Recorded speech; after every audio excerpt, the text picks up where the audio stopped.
لیکن اس طرح گمنام اور پراسرار طریقے سے اس نے بے یقینی سے سر ہلایا۔ چودھری صاحب آج کل تو کوئی کسی کو 10 روپے بھی دیتا ہے تو 10 مرتبہ جتا کر دیتا ہے، اور پھر میں نے تو ان دنوں کسی کا کوئی خاص کام بھی نہیں کیا، کسی کا کوئی مسئلہ حل نہیں کیا، سارے شکار تھانے کا دوسرا عملہ ہی مارے جا رہا ہے۔ ہو سکتا ہے تم سے لا علمی میں کوئی ایسا چھوٹا موٹا کام سرزد ہو گیا ہو جو کسی کے لیے بہت زیادہ اہمیت رکھتا ہو۔ اگر کسی کو یہ احساس ہو جائے کہ اس کے مفاد کا کام مجھ سے لا علمی میں سرزد ہوا ہے تو بھلا وہ اتنی بڑی رقم ضائع کرنے کی ضرورت کیوں محسوس کرتا؟ جب مطلب ہی نکل گیا تو ایسی کون سی مجبوری رہ گئی؟ مطلب نکل جانے کے بعد تو آج کل بھائی بھائی کو نہیں پوچھتا، اولاد ماں باپ کو نہیں پوچھتی۔ آپ دیکھتے نہیں ہیں کہ بڑے بھائی نے چھوٹے بھائی کو یا ماں باپ نے بیٹے کو خون پسینہ کر کے پالا پوسا، لیکن شادی ہوتے ہی وہ انہیں لات مار کر اس وقت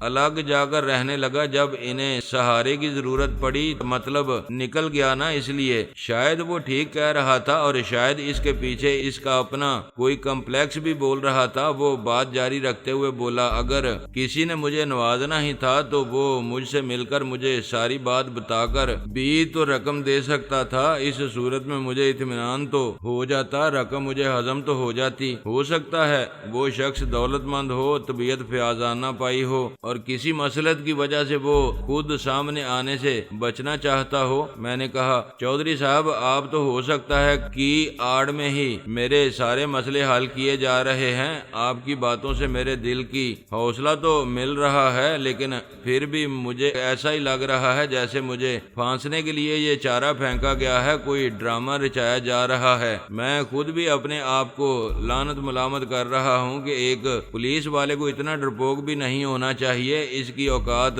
اتنی چھوٹی بھی نہیں ہونی چاہیے، لیکن خود میرے سمجھانے کا تو مجھ پر کوئی اثر نہیں ہو رہا، اس لیے آپ سے مشورہ کرنے چلا آیا ہوں۔ مجھے کیا کرنا چاہیے؟ بھائی میں کیا کہہ سکتا ہوں، میرا خیال ہے یہ روپیہ تو اب تمہاری ملکیت ہو ہی گئی ہے، تمہاری کچھ نہ کچھ ضروریات تو ہوں گی، وہ پوری کر لو اس رقم سے۔ میں نے کہا، ضروریات کا کیا ہے چودھری صاحب؟ وہ طویل سانس لے کر بولا، انسان کی ضروریات پوری کرنے کے لیے تو قارون کا خزانہ بھی ناکافی ہے، کچھ پتہ ہی نہیں چلتا کہ ضروریات کہاں ختم ہوتی ہیں اور خواہشات کہاں سے شروع ہوتی ہیں۔ میں حیرت سے اس کی طرف دیکھتا رہ گیا، شاید وہ اتنا سادہ لو نہیں تھا جتنا میں سمجھتا تھا، وہ گہری بات بھی کر سکتا تھا۔ ایک لمحے کے توقف کے بعد میں نے کہا، بھائی اگر تمہارے پاس ذاتی مکان نہیں ہے تو کوئی اچھا سا مکان دیکھ کر خرید لو، اگر رقم کم پڑے گی تو میں دے دوں گا، بچوں کے حق میں یہی سب سے اچھا کام ہے۔ لگتا ہے قدرت مجھ پر بہت ہی زیادہ مہربان ہو رہی ہے۔ اس کی آنکھیں کچھ پھیل گئیں، یہ رقم تو چیر پھاڑ کر آئی ہی تھی، اب آپ اور بھی دینے کو تیار ہیں، اور آپ جو یہ مکان کی بات کر رہے ہیں یہ تو اس فدوی کی زندگی کی سب سے بڑی حسرت ہے، لیکن مسئلہ پھر وہی آن پڑتا ہے جی، اگر میں نے اس قسم کا کوئی کام کیا تو اینٹی کرپشن والے تو میرے پیچھے لگ جائیں گے جی۔ آپ کو معلوم ہے اینٹی کرپشن میں ایک شعبہ ہوتا ہے جس کا کام سرکاری ملازموں کے رہن سہن کا سروے کرنا ہوتا ہے۔ اس کے کارندے یوں ہی دوستانہ سے انداز میں کسی سے ملنے آ جاتے ہیں، باتوں باتوں میں پتہ چلاتے ہیں مکان ذاتی ہے یا کرائے کا، اگر کرائے کا ہے تو کرایہ کتنا ہے، دوستانہ انداز میں سگریٹ مانگ لیتے ہیں، دیکھتے ہیں کہ آدمی کون سا برانڈ پیتا ہے، فرنیچر دیکھتے ہیں کس قسم کا ہے، گھر کی سجاوٹ وغیرہ کیسی ہے، کھانا پینا کیسا چلتا ہے۔ بظاہر یہ ایک دوستانہ سی اور اتفاقیہ سی ملاقات ہوتی ہے، لیکن اس میں وہ سب کچھ نوٹ کر کے لے جاتے ہیں، دیکھتے ہیں کہ اس کا رہن سہن اس کی تنخواہ کے مطابق ہے یا نہیں، وہ اس کی رپورٹ کرتے ہیں۔ مجھے بے ساختہ ہنسی آ گئی، کئی لمحے تک میں ہنستا رہا، شریف سیال حیرت سے میری طرف دیکھتا رہا۔